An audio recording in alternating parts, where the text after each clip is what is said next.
पुणे जिल्ह्यातून एक धक्कादायक घटना समोर आली आहे। प्रबळगड किल्ल्यावर सेल्फी काढताना एका 24 वर्षीय महिलेचा दरीत कोसळून मृत्यू झाला। या घटनेने महिलेच्या कुटुंबियांवर दुःखाचा डोंगर कोसळला आहे।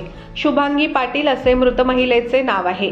गुरुवारी 28 डिसेंबरला ही दुर्दैवी घटना घडली। शुभांगी आणि तिचा नवरा प्रबळगडावर फिरण्यासाठी गेले होते। किल्ल्याच्या कड्यावर शुभांगी सेल्फी काढायला गेली आणि पाय घसरून पडली।